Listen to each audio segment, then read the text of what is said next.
दोस्तों, ये कहानी पूरी तरह से काल्पनिक है और शुभम यादव द्वारा केवल मनोरंजन के लिए बनाया गया है। और इस कहानी में किसी भी व्यक्ति नाम उत्पाद या वास्तविकता का अपमान नहीं किया गया है। अगर आप लोग हमारे SY ऑडियो स्टोरी चैनल पर नए हैं तो वीडियो को लाइक और चैनल को सब्सक्राइब जरूर करें, ताकि हम आप तक ऐसी वीडियो पहुंचाते रहेंगे। मेरी गलतियों को कमेंट में बताते रहे, जिससे मैं स्टोरी में सुधार करता रहूंगा। एपिसोड 26, विश्वकप दल के लोग। अब तक आपने देखा कि करण रात को उठकर स्पेस स्टोर में प्रवेश कर जाता है। वहां जाकर करण व्हाइट लोटस फायर को फ्यूज करने की कमांड देता है। व्हाइट लोटस फायर के फ्यूज होने पर करण को 1000 सिस्टम पॉइंट्स मिलते हैं। करण उनमें से 500 पॉइंट्स से फायर मैनुअल खरीद लेता है, क्योंकि बिना फायर मैनुअल के फायर को कंट्रोल करना उसको नहीं आता था। फायर मैनुअल खरीद लेने के बाद करण कुछ देर व्हाइट लोटस फायर के साथ प्रैक्टिस करता है। व्हाइट लोटस फायर की पावर बहुत ज्यादा होती है। करण स्पेस स्टोर से बाहर निकलकर सीधा मार्केट में आ जाता है, जहां से वो अपने लिए कुछ खाने पीने की चीजें और कालमाया जंगल के नक्शे खरीद लेता है। करण अपने लिए एक घोड़ा खरीदकर उसी की सहायता से शाम तक कालमाया जंगल के बाहर सिंह दल की चौकी पर जाकर अपने आने का कारण और टैक्स जमा करके जंगल में प्रवेश कर जाता है। करण सिस्टम को जंगल को स्कैन करने की कहता है, जिससे उसको आज रात आराम करने की जगह मिल सके। सिस्टम करण को जंगल को स्कैन करके पास में हो रही लड़ाई के बारे में चेतावनी देता है। करण चेतावनी को इग्नोर करके लड़ाई देखने के लिए एक पेड़ पर चढ़ जाता है। करण देखता है कि एक लड़की को 7 लोगों ने घेर रखा था। अब कहानी में आगे करण सोचता है 7 लड़के और वो लड़की एक ही दल के लग रहे हैं, और अभी एक लड़के ने उस लड़की को रचना नाम लेकर चेतावनी दी थी। इसका मतलब ये सब भेड़िया दल से है। रचना वर्मा भेड़िया दल की होने वाली लीडर और 17 साल की उम्र में ही गन लेबल के 5वें स्टार की योद्धा है। रचना उन लोगों की तरफ देखते हुए कहती है, तुम लोगों, क्या मैं मूर्ख लगती हूँ जो तुम लोगों की बातों में आ जाऊंगी? वो चीज भेड़िया दल की अमानत है। एक बार वो भेड़िया दल पहुंच जाए, उसके बाद लीडर और एल्डर फैसला करेंगे कि वो चीज किसको मिलेगी, क्योंकि उस चीज को खोजने में भेड़िया दल ने अपने बहुत से लोगों को खोया है। 7 लड़के रचना को अपनी बातों में ना आता देख आपस में कहते हैं, लगता है भाइयों ये हमें सीरियस नहीं ले रही है। इसको लगता है कि हम भेड़िया दल के गुलाम हैं। इसको अपनी असली पहचान दिखानी होगी। सभी लड़के अपने चेहरे से एक मास्क उतारते हैं और अपने कपड़े भी बदल देते हैं। अब उन 7 के कपड़ों पर एक नीले रंग के सांप का निशान था, जिसके चारों ओर हल्की धुंध थी, जो कि उनके विश्वकप दल के होने का प्रतीक था। अब उनकी सबकी असली पहचान देखकर एक बार तो रचना वर्मा डर गई, पर तुरंत ही उसने एक टोकन तोड़ दिया, जो उसका अपने दल को सचेत करने का तरीका था। वो लड़के रचना वर्मा के ऐसा करने पर जोर जोर से हंसने लगते हैं और कहते हैं, तुम्हें क्या लगा रचना वर्मा कि तुम अपने दल के लोगों को खबर भेज पाओगी? ये कालमाया जंगल है, यहाँ ये सूचना टोकन किसी काम के नहीं, क्योंकि इस कालमाया जंगल में ऊर्जा अवरोधक सुरक्षा फॉर्मेशन लगी हुई है, जिसकी वजह से यहाँ की ऊर्जा यहाँ से बाहर नहीं जा सकती है। करण सोचता है, कितने चालक लोग हैं, एक लड़की का कैसे फायदा उठाते हैं, कोई इनसे सीखे। पर ये लोग उतने ही काये हैं। एक लड़की को 7 लोगों ने घेर रखा है। रचना उनकी बात सुनकर सोचती है, अब क्या करूं, ये लोग 7 है और मैं अकेली हूं। अगर मैंने इनसे लड़ने की कोशिश की तो हो सकता है मैं 1-2 हरा भी दूं, पर ये तो 7 है। मेरे टोकन की ऊर्जा इस जंगल से बाहर नहीं जा सकती, पर अंदर मेरे दल के बचे हुए लोगों तक तो जा सकती है। जब तक किसी मेरे दल के मेंबर तक सूचना पहुंचती है, तब तक मुझे इन्हें बातों में फंसा कर रखना होगा। रचना उनसे कहती है, क्या तुम विश्वकप दल के लोग इतने गिर गए हो कि अब दूसरे दल के लोगों को लूटने लग गए हो? और तुम लोगों ने मेरे दल के कपड़े कहां से हासिल किए? क्या तुम्हारे साथ मेरे दल का कोई मेंबर मिला हुआ है? कौन है जिसने भेड़िया दल के साथ गद्दारी करने की सोची है? किसने करी है तुम लोगों की मदद? रचना के सवालों को सुन के उन 7 लोगों का लीडर रचना से बोलता है, लड़की, शायद तुम्हें पता नहीं है, जिस काम को हमारे दल ने एक बार ले लिया, फिर चाहे कुछ हो जाए वो काम हर हाल में पूरा होता है। लड़की, हम सिर्फ पैसों के लिए काम करते हैं। हमारे विश्वकप दल में पैसे से कुछ भी करवाया जा सकता है, और जो तिलस्मी नील अग्नि का स्रोत तुम्हारे पास है, ये किसी और को चाहिए, और इस काम को हमारे दल ने स्वीकार किया है। लड़की, रही बात तुम्हारे दल के कपड़ों की, तो विश्वकप दल का दूसरा काम ही नकली चीजें बनाना है। तो ये कपड़े हमारे दल में ही बने हैं। हमारे पास हर दल के कपड़े, तकनीक, मोहर सबकी नकल मिल जाती है। लड़की, अब तुम्हें हमारे दल की बहुत जानकारी मिल गई है, अब तुम मरने के लिए तैयार हो जाओ। वो लोग आगे बढ़ने ही वाले थे, तभी उनको एक आवाज सुनाई देती है, इतनी भी क्या जल्दी है विश्वकप दल वालों, एक बार अपने चारों तरफ तो देखो। बेचारे विश्वकप दल वाले लड़की से बात करने के चक्कर में ये कैसे भूल गए कि इस काम के लिए भेड़िया दल के 300 मेंबर जंगल में आए थे, पर तिलस्मी नील अग्नि स्रोत को प्राप्त करते करते 50 ही बचे थे। बचे हुए 50 लोगों में से 41 गंभीर घायल थे, जबकि 9 लोगों को हल्की चोट आई थी। अब उन 9 लोगों ने उन 7 लोगों को घेर लिया था। वो सभी 9 लोग गन लेबल के 30वें स्टार पर थे। अब स्थिति बराबर की सी हो गई थी, क्योंकि उन 7 लोगों में से 2 लोग गन लेबल के 5वें स्टार पर थे। कहने को सिर्फ 2 स्टार का अंतर था, पर हकीकत में ये अंतर बहुत ज्यादा था। उन 7 लोगों के लीडर ने स्थिति को इस तरह बदलने की उम्मीद नहीं थी, क्योंकि उन्होंने हर चीज की परफेक्ट प्लानिंग बनाई थी। फिर ये अचानक से स्थिति बदल कैसे गई? उसने अपने सभी साथियों को भेड़िया दल के लोगों पर अटैक करने की बोलकर खुद रचना पर अटैक करने पहुंच गया। रचना पर उसको बहुत गुस्सा आ रहा था, क्योंकि रचना ने उनको बातों में फंसाकर अपने साथियों को बुला लिया था। कौन थे वो 7 लोग और क्या था विश्वकॉप दल के इरादे? विश्वकॉप दल वालों को भेड़िया दल के नील अग्नि स्रोत को ढूंढने की जानकारी कैसे मिली? कैसे इतनी जानकारी विश्वकॉप दल तक पहुंच गई और किसको चाहिए था नील अग्नि स्रोत? किसने पैसे दिए थे विश्वकॉप दल को ये काम करने के लिए और क्यों दिए थे पैसे? क्या करण रचना की मदद करेगा? क्या रचना को करण की मदद की जरूरत होगी या नहीं? जानने के लिए देखते रहिए देवपुत्र करण सिर्फ और सिर्फ SY ऑडियो स्टोरी पर। Episode 27 show the Phoenix bloodline. अब तक कहानी में अब तक आपने पढ़ा कि करण उन 7 लोगों और उस लड़की रचना वर्मा को भेड़िया दल का मान रहा था, पर जल्द ही उसकी ये गलतफहमी दूर हो गई जब उन 7 लोगों के लीडर ने अपनी असली पहचान विश्वकॉप दल से होना बताई। पर लोगों के कपड़े, रचना को उन 7 लोगों पर शक होने लगता है कि उसके दल के कपड़े उन लोगों के पास कैसे आए। विश्वकॉप दल के लोगों का असली काम पैसे लेकर लोगों को मारने के अलावा दूसरा काम हर तरह के सामान की नकल बनाना था। वो उन नकली चीजों का इस्तेमाल अपने मिशन को पूरा करने में करते थे। उन 7 लोगों के लीडर ने रचना को इतना बता दिया था, इसलिए वो अब उसको जिंदा नहीं छोड़ सकते थे। इसलिए वो रचना पर अटैक करने का आदेश देता है, पर तब तक भेड़िया दल के 9 और लोगों ने आकर उन 7 लोगों को घेर लिया था। उन 7 लोगों के लीडर को इतना गुस्सा आ रहा था कि उसने खुद को रचना वर्मा से लड़ने और उसके अन्य साथियों को भेड़िया दल के 9 लोगों से लड़ने का आदेश दिया था। अब कहानी में आगे करण उन 9 लोगों के अचानक से आ जाने पर चौंक जाता है। उसको कुछ सुनाई तो नहीं दे रहा था, पर उसको उन 7 लोगों और 9 लोगों के कपड़ों पर अलग अलग निशान दिख रहे थे। 7 लोगों के सीने पर एक सांप के ऊपर हल्की धुंध का निशान था और 9 लोगों के सीने पर भेड़िया का निशान था। वो 7 लोग विश्वकॉप दल से और वो 9 लोग भेड़िया दल से थे। करण सोचता है, लगता है कि भेड़िया दल की पूरी टोली जंगल में कुछ तो महत्वपूर्ण ढूंढने आए हैं। कालमाया जंगल में ऐसे बहुत से राजदफन थे जिनके बारे में किसी को नहीं पता था। वो खजाने समय समय पर प्रकट होते रहते थे। जिसको जो खजाना हाथ लग जाता वो बहुत भाग्यशाली होता था। ऐसा एक खजाना आज से हजारों साल पहले सिंह दल के एक पूर्वज को कालमाया जंगल में मिला था। वो खजाना था ड्रैगन की शुद्ध ब्लडलाइन। उस ड्रैगन की ब्लडलाइन की बदौलत सिंह दल के उस पूर्वज ने पूरे एस्लोन पर राज किया था। आज तक उनको कोई भूल नहीं पाया। करण जिस ऑस्टिन के सिंह दल में रह रहा था वो तो उस एस्लोन के सिंह दल की ब्रांच थी। एस्लोन देश के सिंह दल अब पहले की तरह नंबर 1 परिवार नहीं था, क्योंकि उनकी नई पीढ़ी में अभी तक कोई दोबारा उस शुद्ध ड्रैगन ब्लडलाइन को नहीं जगा पाया था। करण के अंदर भी शुद्ध ब्लडलाइन नहीं थी, पर मूलाधार चक्र जागृत करते समय अचानक से उसकी शुद्ध ब्लडलाइन जागृत हो गई थी, जिस वजह से उसको सिस्टम वाला लॉकेट मिला। करण को भी जब सिस्टम ने बताया तब पता चला कि उसके अंदर शुद्ध ड्रैगन ब्लडलाइन है। उसने इसके बारे में अभी तक किसी को नहीं बताया था। विश्वकॉप दल और भेड़िया दल के लोगों में युद्ध आरंभ हो गया था।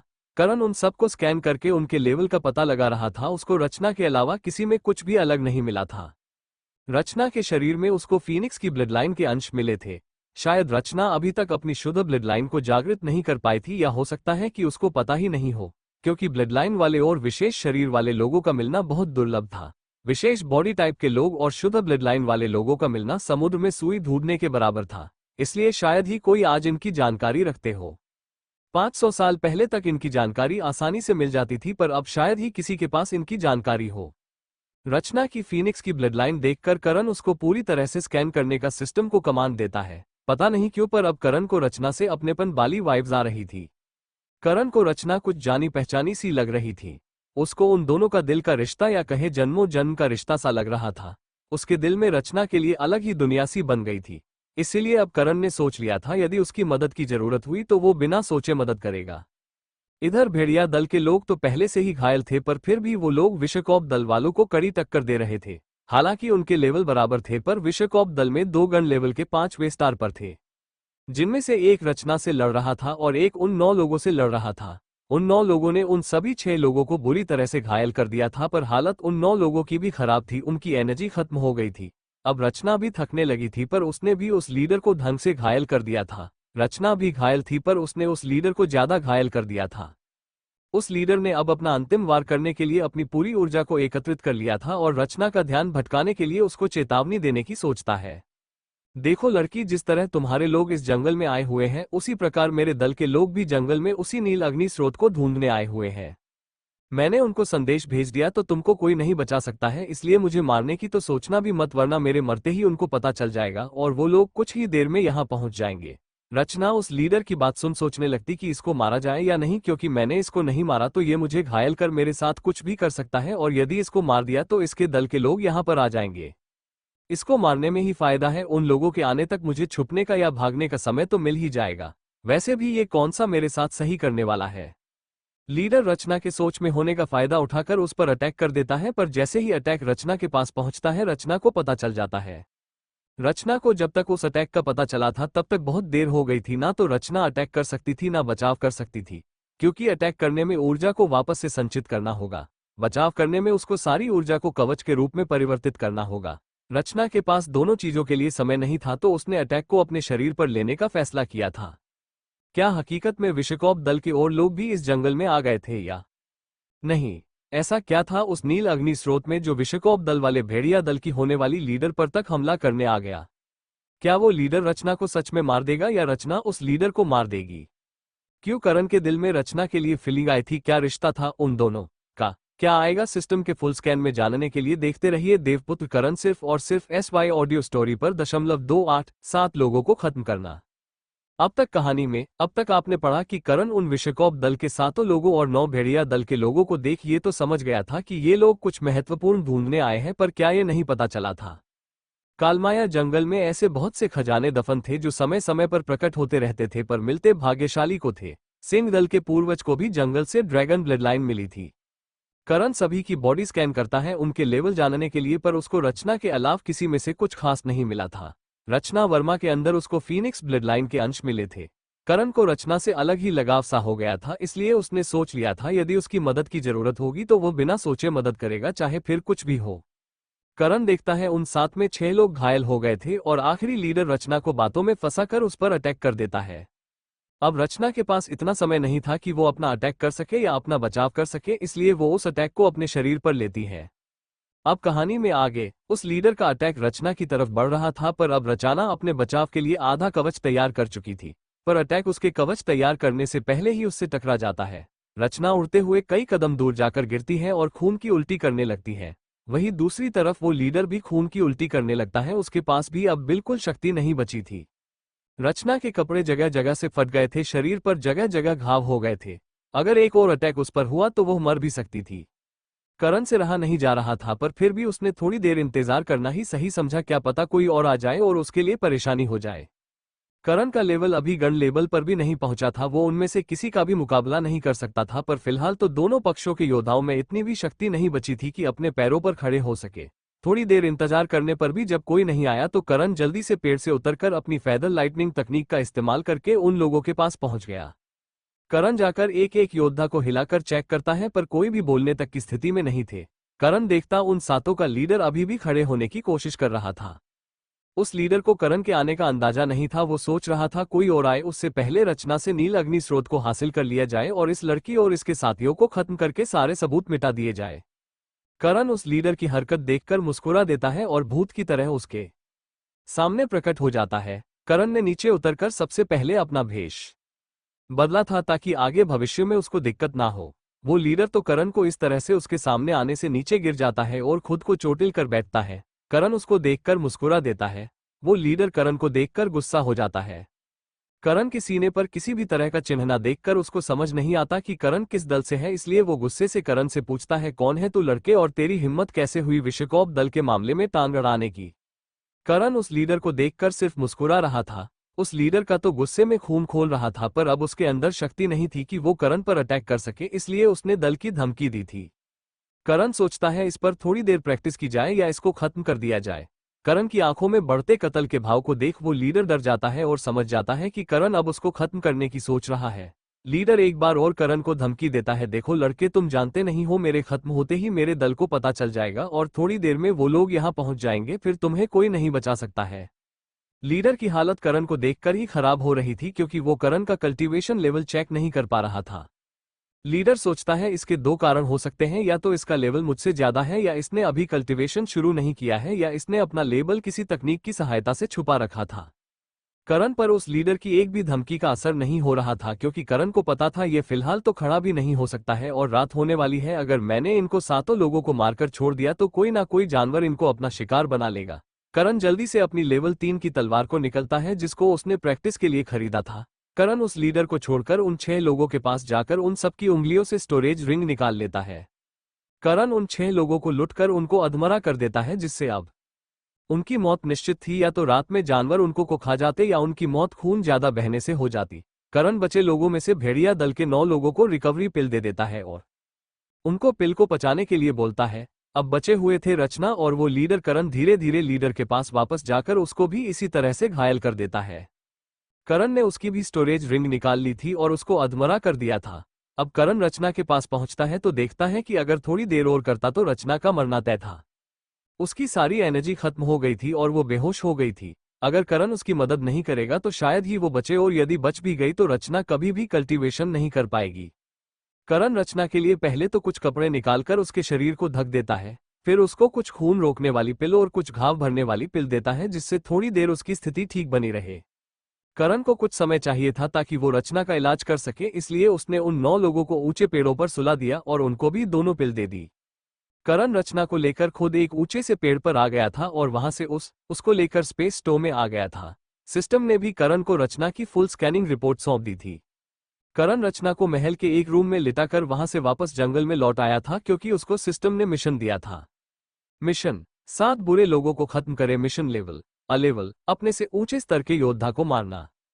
Reward instant 1 star level up, hiding skill unlock, एक फ्री लॉटरी टोकन, 10,000 स्वर्ण सिक्के।